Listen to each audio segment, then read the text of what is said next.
பொங்கல் பண்டிகையை ஒட்டி நடைபெறும் உலக புகழ் பெற்ற மதுரை ஜல்லிக்கட்டு போட்டிகளுக்கு காளைகள் தயாராகி வருகின்றன. வீரர்களும் தீவிர பயிற்சியில் ஈடுபட்டுள்ளனர். காளைகளுக்கு எந்த மாதிரியான உணவுகள், பயிற்சிகள் வழங்கப்படுகின்றன, வீரர்களும் எவ்வாறு பயிற்சி எடுக்கின்றனர் என்ற தகவல்களை களத்தில் இருந்து தருகிறார் செய்தியாளர் ஜெகநாத். உலக புகழ்பெற்ற அலங்காநல்லூர் ஜல்லிக்கட்டு போட்டி நடைபெறுவதற்கு இன்னும் ஒரு மாத காலங்களே இருக்குன்னு சொல்லலாம். ஏனென்றால் தை பிறந்தால் வழி பிறகும் சொல்லுவாங்க. பொங்கல் தினம் அப்படின்னாலே தமிழர்கள் எல்லாருமே கொண்டாடக்கூடிய ஒரு விசேஷம். அந்த பொங்கல் தினத்தன்று பார்த்தீங்கன்னா இந்த தென் மாவட்டங்களில், குறிப்பாக அந்த மதுரை மாவட்டத்தில் ஜல்லிக்கட்டு போட்டின்றது ஒரு முக்கியத்துவம் வாய்ந்த உலக புகழ்பெற்ற ஒரு போட்டியாக இருக்குது. அப்படி உலக புகழ்பெற்ற அலங்காநல்லூர் ஜல்லிக்கட்டு போட்டிகளுக்கு தயாராகக்கூடிய காளைகளும் மாடுபிடி வீரர்கள் குறித்து தான் அந்த செய்திகளை நம்ம பார்க்க போகிறோம்.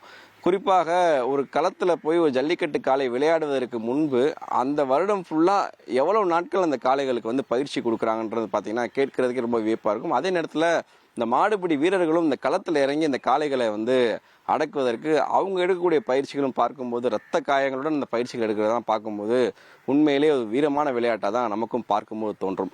அப்பேற்பட்ட இந்த ஜல்லிக்கட்டு காளையை களத்தில் இறங்கி விளையாடுவதற்கு முன்பு இந்த ஜல்லிக்கட்டு காளைக்கு என்னென்ன மாதிரி உணவுகள்லாம் வழங்குறாங்க, என்னென்ன பயிற்சிகள்லாம் அளிக்கிறாங்கன்றத கேட்டு தெரிஞ்சுக்கலாம். நம்முடன் ஜல்லிக்கட்டு காளையோட உரிமையாளர் இருக்காங்க, அவங்கள்ட்ட கேட்கலாம். சார் வணக்கம்.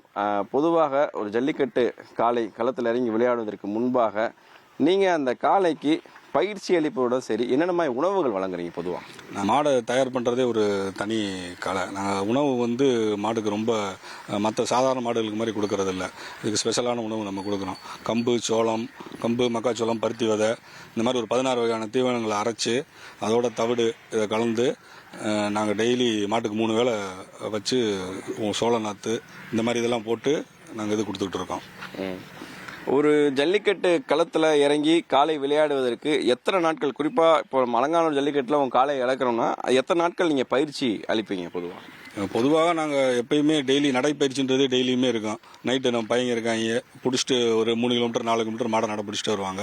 இந்த ஜல்லிக்கட்டு டயங்களில் நீச்சல் பயிற்சி அதிகமாக கொடுப்போம். நீச்சல் பயிற்சி, மண்ணு குத்தும் பயிற்சி, இந்த மாதிரி நடையில் ஓட விடுற பயிற்சி, கொஞ்சம் பாட்டு உடம்பை ரெடி பண்ணுவோம் மாட்டுக்கள்.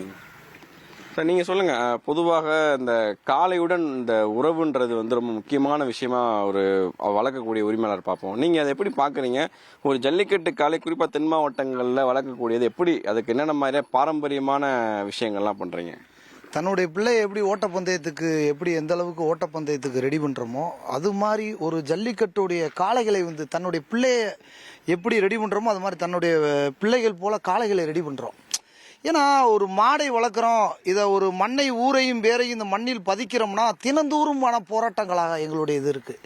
இந்த மண்ணில் ஒவ்வொரு வேர்வைக்கு பதில் ரத்தத்தை சிந்துறோம். ஏன்னா ஒரு காளை உரிமையாளர்கள்னாலும் சரி, ஒரு மாடுபடி வீரர்கள்னாலும் சரி, தொடர்ச்சியாக வருடந்தோறும் முழுவதும் ஒரு காளைகளுக்கு நீச்சல் பயிற்சி, ஓட்டப்பயிற்சி, அதே இது இந்த மாடுகளுடைய பெண்களும் ஆண்களும் சிறு குழந்தைகளும் முதியோர்களும் அந்த மாட்டோடைய உருண்டு பிறண்டு தன்னுடைய பிள்ளைகளாக இந்த மாடை வளர்க்கக்கூடியதான் தென் தமிழகத்தில். அது மதுரை மாநகரத்தில், மதுரை மாவட்டத்தில் அது தாய் பூமியானது ஜல்லிக்கட்டு பூமி. அந்த தாய் பூமியில் அந்த மாடுகளை நேசிக்கக்கூடிய, மதுரையினாலே அடையாளம் ஜல்லிக்கட்டு தான், அந்த ஜல்லிக்கட்டுக்கு உயர்ந்த ஊர் மதுரை தான் அப்படின்ற இடத்துல இந்த மாடுகளை எங்களுடைய அடையாளமாக தான் இருக்குது. அது ஆதார் கார்டில் உள்ளதான் ஏற்றலை. அந்த மாடுகளை நேசிக்கக்கூடிய ஒவ்வொரு மாடுகளுக்கு தீவனத்தை மனிதன் நாம் பட்னியாக கிடந்தா கூட அந்த மாடை பட்னியாக போட மாட்டோம். ஏன்னா அந்த அளவுக்கு அந்த மாடுகளை கண்ணும் கருத்துமா வளர்க்கக்கூடிய, அது ஒரு வீரன் ஒரு போருக்கு சென்று எந்த அளவுக்கு சென்று வரானோ அது மாதிரி தன்னுடைய தாய் வீரத்துணூறு கொடுத்து அந்த வீர மகனை, மாவீரனை அலங்காநல்லூர் பாலமேடு அவனியாபுரம் ஜல்லிக்கட்டில் வென்று வரானான்ற அந்த நோக்கத்தோடைய தான் எதிர்பார்த்து கொண்டு இருக்கிறாங்க. தென் மாவட்டம் மட்டும் இல்லை, அது தென் மாவட்டத்தில் மதுரை மாவட்டத்தில் ரொம்ப உன்னிப்பாக பார்ப்பாங்க. ஏன்னா இது மான பிரச்சனை. மதுரை அலங்காநல்லூர் பாலமேடு ஜல்லிக்கட்டில் அந்த 3 உள்ளூரில் அவுக்கிறத பார்த்தீங்கன்னா சோறை கூட திங்க மாட்டேன். காலைல பொங்கல் அன்னைக்கு வெண்பொங்கலை சக்கரை பொங்கலை கூட வைக்க மாட்டான். அந்த ஜல்லிக்கட்டை திறந்து வைந்தேன் சாயந்தரம் போல முடிச்சதுக்கப்புறம் தான் சாப்பிடுவான். பொதுவாக இதுக்குன்னு தனி பயிற்சிகள் தேவைப்படுதா, இல்லை எத்தனை நாட்கள் பயிற்சிகள் கொடுக்குறீங்க? காளைகளுக்கும் சரி, மாடுபிடி வீரர்களுக்கும் சரி, என்ன மாதிரியான பயிற்சிகள்லாம் வழங்குறீங்க? பொதுவாக காலையில் எந்திரிச்சு அவனை பிசிக்கல் ரீதியாக இந்தியன் ஆர்மியில் எந்த அளவுக்கு பிசிக்கல் ஃபிட்னஸை இது பண்ணுறாங்களோ அதை தாண்டி இது பண்ணுவோம். ஏன்னா இந்தியன் ஆர்மியில் கூட பிசிக்கல் ரீதியாக இது பண்ணுறாங்களே, வேர்வைக்கு போல ரத்தத்தை சிந்திக்கிட்டே இருப்பான். எந்த அளவுக்கு கடினமாக பயிற்சியில் ஈடுபடுறானோ அவன் மேட்ச்சில் ஜல்லிக்கட்டில் பங்கேற்கும் போது ரொம்ப ஈஸியாக இருக்கும். எங்களுடைய திறமையை மற்ற வீரருக்கு சொல்லிக் கொடுக்கணும், கல்வியை தான் வித்துட்டாங்க, இந்த பாரம்பரியத்தை அடுத்த கட்டத்துக்கு கொண்டு போகணும், உலக தரத்துக்கு எடுத்து கொண்டு போகணுன்ற நோக்கத்தோடைய இந்த ஜல்லிக்கட்டில் இருக்கக்கூடிய ஒவ்வொரு வீரனையும் நேசித்து நல்லா சமூக சேவையோடைய அந்த பாரம்பரியத்தை கற்றுக்கொண்டு இருக்கிறோம். நீங்கள் சொல்லுங்கள், ஒரு மாடுபிடி வீரராக நீங்கள் வந்து களத்தில் இறங்கி விளையாடுறதுக்கு எந்த அளவுக்கு மனதைரியத்தோட இதை வந்து பிளான் பண்ணுறீங்க? இது வந்து பயிற்சி வர்றதே வந்து பார்த்தீங்கன்னா நிறைய ரத்தனமாக வந்து செஞ்சுறீங்க. எப்படி இது இருக்குது? அது ஒரு வீரம், ஜல்லிக்கட்டுன்றது ஒரு வீரம். எங்களுக்கு எல்லாமே மணி இன்னே ராஜாஜன் தான் சொல்லித்தராங்க.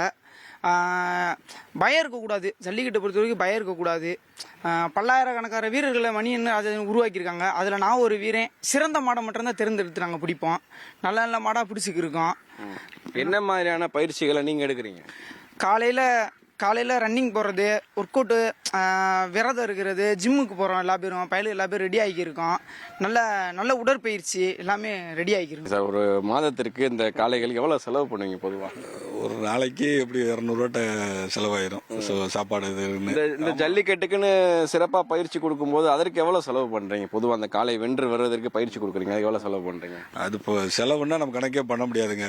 பலாயிரம் ரூபா செலவாகுது. இது செலவுக்காக நாங்கள் பார்க்கல. எங்களுக்கு கலாச்சாரம் பண்பாடு இதை காப்பாற்றணும். நாங்கள் இருக்க வரைக்கும் நாங்கள், அதுக்கப்புறம் எங்கள் பையங்க இருக்காங்க, அப்படியே வரிசையாக பண்ணணும். அதுக்காக செலவெல்லாம் நாங்கள் யோசிக்கல. நிறைய செலவாகுது, நான் பண்ணிட்டு தான் இருக்கோம். ஓகே. ஸோ பொதுவாகவே இப்போ கேட்டிருப்பீங்க, ஒரு ஜல்லிக்கட்டு குறிப்பாக நம்ம வந்து தொலைக்காட்சியில் பார்க்கக்கூடிய இந்த அலங்காநல்லூர், பாலமேடு, அவனியாபுரம் இந்த ஜல்லிக்கட்டுகள் போட்டிகள் பார்க்கறதுக்கு ரொம்ப நம்ம ஈஸியாக பார்த்துடுறோம். பட் அந்த ஜல்லிக்கட்டு போட்டி பார்ப்பதற்கு முன்னாடி ஒரு காளைகளுக்காகட்டும் மாடுபிடி வீரர்களுக்கும் ஏகப்பட்ட பயிற்சிகள் தேவைப்படுது.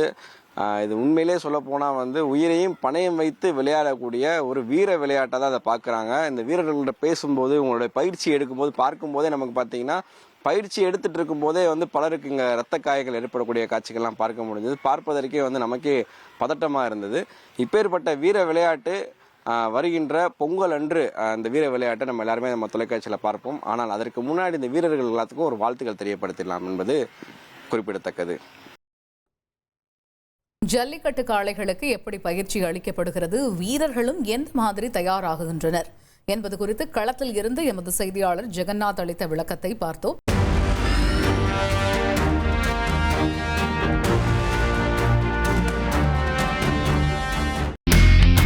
இனி செல்லும் இடமெல்லாம் செய்தி.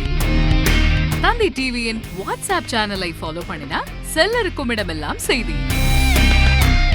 இதோ QR கோட், இப்பவே ஸ்கேன் பண்ணுங்க, ஃபாலோ பண்ணுங்க.